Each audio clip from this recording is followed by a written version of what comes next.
नमस्कार दोस्तों, 91.2 एफएम पर आप सुन रहे हैं बदलते शहर की धड़कन। हेलो हल्द्वानी, मैं हूं सुनीता भास्कर। दोस्तों, पूरे देश और दुनिया में कोविड-19 महामारी का कहर बढ़ता ही जा रहा है।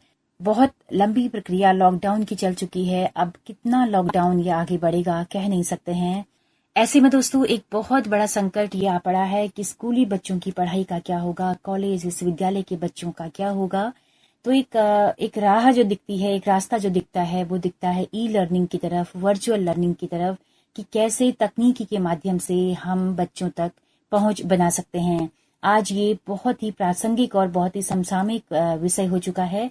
दोस्तों, भारत की 130 करोड़ की आबादी में से 30 करोड़ लोगों के पास इंटरनेट है, बाकी के 100 करोड़ लोग बिना इंटरनेट के हैं। ऐसे में हम हर बच्चे तक स्कूली शिक्षा, विश्वविद्यालय की शिक्षा तकनीकी के माध्यम से पहुंचा सकें, ये एक बहुत ही दुरूह जान पड़ता है। तो ऐसे में एक बहुत बड़ा सवाल उठता है कि अभी जो सवाल उठ रहा है कि तकनीकी के माध्यम से हम पढ़ाएं, तो कितने लोगों की पहुंच यहाँ तक है और इस पहुंच को बढ़ाने के लिए हम क्या करें, इस पर आज हम इस प्रोग्राम में आपको बता रहे हैं। दोस्तों, अनुकृति माथुर एक स्टूडेंट हैं, एक रिसर्चर हैं, जो कि अभी university of petroleum and energy studies Dehradun से कंप्यूटर इंजीनियरिंग कर रही हैं। उनका एक रिसर्च जो है वो चीन के जियान विश्वविद्यालय के जर्नल में छपा हुआ है इस बार। दोस्तों, वो रिसर्च यही है कि तकनीकी के माध्यम से विद्यालयों में हम शिक्षा कितनी पहुंचा सकते हैं, क्या सिनारियो है। तो उत्तराखंड पर उन्होंने ये रिसर्च की है। दोस्तों, अनुकृति की इस रिसर्च में उन्होंने किन किन तरीकों का इस्तेमाल किया है, कहाँ कहाँ से सैंपल लिए हैं, क्या उनकी स्टडी से निकल कर आया है, वो खुद बताएंगी। हमने उनसे कुछ सवाल किए हैं। दोस्तों, मैं आपको बता दूं कि जो रिसर्च की है ये ग्राफिक एरा विश्वविद्यालय में नवीन तिवारी शिक्षक हैं और उत्तराखंड मुक्त विश्वविद्यालय में डॉक्टर गोपाल दत्त हैं। इन दोनों के निर्देशन में ये रिसर्च हुई है। दोस्तों, आज बहुत जरूरत है इस तरह की रिसर्च की, क्योंकि आज हम ई लर्निंग की तरफ, वर्चुअल लर्निंग की तरफ कदम बढ़ा रहे हैं। तो हम आज अनुकृति से जानेंगे कि उन्होंने क्या क्या इस रिसर्च में निकाला है। थोड़ा सा मैं अनुकृति का परिचय देना चाहती हूँ। दोस्तों, अनुकृति की शुरुआती शिक्षा सेंट मैरीज कॉन्वेंट नैनीताल से हुई है। उसके बाद 10th से 12th तक उन्होंने इंस्पिरेशन पब्लिक स्कूल कार्यगोदाम से पढ़ाई की। अभी वो पेट्रोलियम यूनिवर्सिटी देहरादून में कंप्यूटर इंजीनियरिंग कर रही हैं। दोस्तों, इसके साथ ही XRDS एक मैगजीन आती है जो कि न्यूयॉर्क से पब्लिश होती है। उसमें डिपार्टमेंट एडिटर का पद भी अभी वो संभाल रही हैं। उनके पिता मिस्टर अनुराग माथुर, जो कि अभी GD Goenka international school Naukuchiya ताल में प्रधानाचार्य हैं, और उनकी माँ प्रकृति माथुर भी वहीं पर स्कूल में पढ़ाती हैं। तो आज हम जानेंगे अनुकृति से कि उन्होंने किस तरह से रिसर्च की है और क्या इस रिसर्च में निकल के आया है। अनुकृति, आपका बहुत बहुत स्वागत है हमारे इस कार्यक्रम में। तो दोस्तों, ये सवाल हमने अनुकृति से ऑनलाइन पूछे हैं, तो आपको बहुत कई बार इस रिदम इस इंटरव्यू में नहीं नजर आ सकती है, तो उसके लिए हम माफी चाहेंगे। लेकिन मैं उम्मीद करूंगी कि आप उस कंटेंट पे ध्यान देंगे जो अनुकृति आपको बताने जा रही है। अनुकृति, मेरा सबसे पहला सवाल है कि जो आपका ये जो रिसर्च है, इसमें आपका रिसर्च का टॉपिक क्या था और कब और कितने लोगों के बीच आपने ये रिसर्च की है। नमस्कार हल्द्वानी, मेरी रिसर्च का टॉपिक था study of implementation of technology enabled education in teaching learning a study, यानी कि विद्यालयों में तकनीकी माध्यम से शिक्षा के कार्यान्वयन एक अध्ययन। यह शोध हमने लगभग 10 महीने पहले शुरू करा था। इस रिसर्च को करने के लिए उत्तराखंड राज्य के सभी 13 जिलों में से 150 टीचरों को शामिल किया गया था। यह टीचर्स सरकारी व गैर सरकारी, इंग्लिश व हिंदी मीडियम सभी स्कूलों से थे। इन सभी टीचर्स से एक सर्वे भरवाकर हमने डेटा इकट्ठा करा था। अनुकृति, साथ में ये भी मैं पूछना चाहूंगी कि आपके सर्वे करने का तरीका क्या था। सर्वे करने के लिए हमने एक गूगल फॉर्म बनाया जिसमें 30 प्रश्नों को शामिल किया गया। आपने क्वेश्चनायर कोई बनाया होगा, तो आपकी जो प्रश्नोत्तरी थी, क्वेश्चनायर था, उनमें किन किन सवालों को आपने शामिल किया है, मैं चाहती हूँ कि आप हमारे लिसनर्स के साथ उन्हें साझा करें। सर्वे में प्रश्न कुछ इस प्रकार के थे, जैसे स्कूल की भौगोलिक स्थिति क्या है, कितने टीचर्स अंग्रेजी मीडियम प्राइवेट स्कूल में पढ़ाते हैं, कितने हिंदी मीडियम प्राइवेट स्कूल में पढ़ाते हैं, कितने इंग्लिश मीडियम सरकारी स्कूल में पढ़ाते हैं और कितने टीचर्स हिंदी मीडियम सरकारी स्कूल में कार्यरत हैं। हमने उनसे यह भी पूछा कि कितने टीचर्स पहाड़ी व मैदानी क्षेत्र में कार्यरत हैं। सभी स्कूलों के टीचर्स को शामिल करने से हमारे सामने विभिन्न प्रकार का डेटा सामने आया। अगले प्रश्न में हमने टीचर्स से वह कौन सी कक्षाएं पढ़ाते हैं इस विषय में पूछा और साथ ही साथ हर कक्षा में लगभग कितने बच्चे हैं इस बारे में भी जानकारी इकट्ठी करी।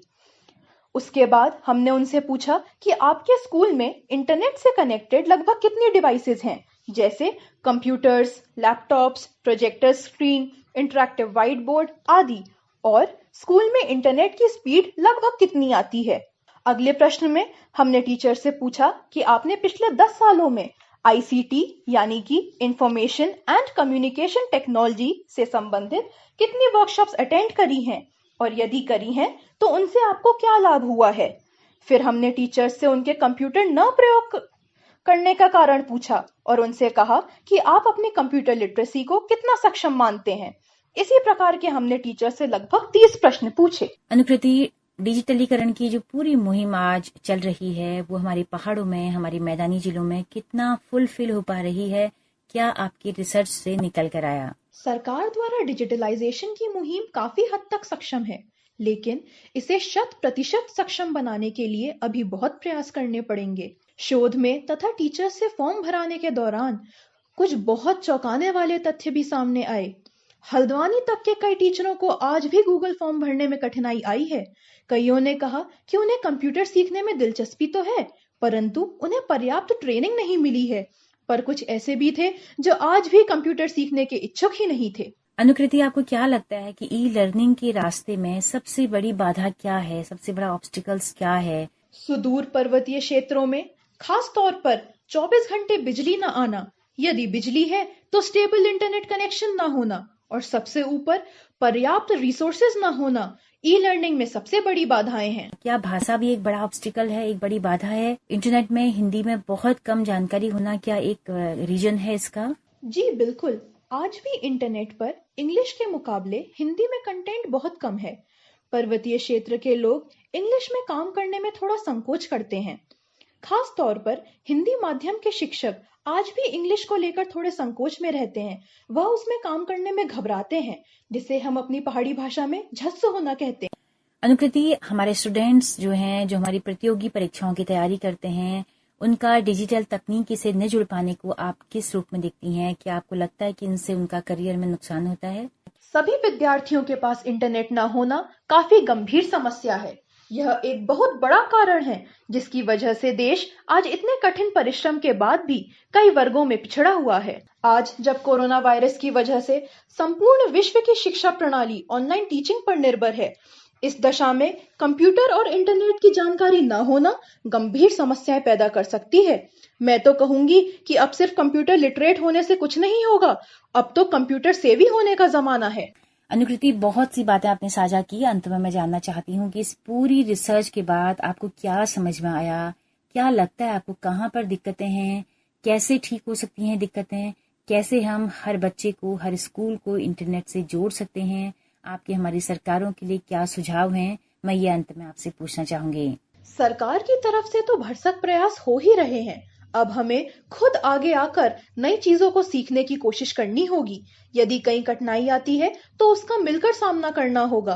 केवल सरकार को दोष देना इस समय पर्याप्त नहीं है। जहां एक ओर तो कुछ टीचर्स ऐसे हैं जिन्हें इस वैश्विक महामारी से पहले कंप्यूटर द्वारा क्लासेस लेना यानी कि ऑनलाइन टीचिंग करना नहीं आता था, परंतु उन्होंने बच्चों का भविष्य ध्यान में रखते हुए इसे संपूर्ण रूप से सीखा।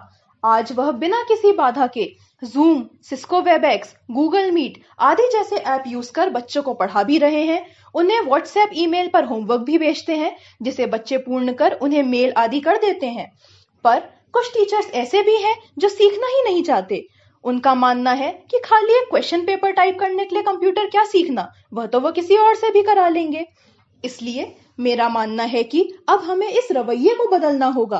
केवल सरकार को दोष देने से कुछ भी नहीं होगा। हमें भरसक प्रयास स्वयं करने होंगे। खुद की कंप्यूटर दक्षता बढ़ानी होगी, जिससे यदि आने वाले समय में यदि यह वैश्विक महामारी दोबारा आए या ऐसी कोई और स्थिति आए तो हमें एक दूसरे का मुंह ना देखना पड़े, हम अपने कार्य करने में खुद ही सक्षम हों। तो अनुकृति, आपने अपनी रिसर्च की बहुत सारी बातें हमसे साझा की, बहुत सारा जानकारी आपने दी हमें। मुझे उम्मीद है कि हमारे लिसनर्स, हमारे श्रोता जो हमें सुन रहे हैं, वो समझ पाएंगे कि क्या दिक्कतें हैं, कहाँ पर क्या दिक्कतें पेश आ रही हैं। अनुकृति, आपका बहुत बहुत शुक्रिया हमसे इतनी सारी बातें साझा करने के लिए। तो दोस्तों, तकनीकी से जुड़ा हुआ ये कार्यक्रम आज आपको कैसा लगा हमें जरूर बताइएगा। दोस्तों, हमारा यूट्यूब चैनल है, हमारा फेसबुक पेज है हेलो हल्द्वानी नाम से, आप हमें अपना फीडबैक हमें जरूर दीजिएगा। दोस्तों, अगर आप हमारे रेडियो को सुनना चाहते हैं हल्द्वानी शहर से बाहर, तो आप गूगल प्ले स्टोर में जाकर हमारा हेलो हल्द्वानी ऐप इंस्टॉल कर लीजिएगा। सुबह 10:30 बजे से शाम 4:30 बजे तक हमारा रेडियो चलता है। इसी के साथ अपनी रेडियो मित्र सुनीता भास्कर को दीजिए इजाजत। नमस्कार।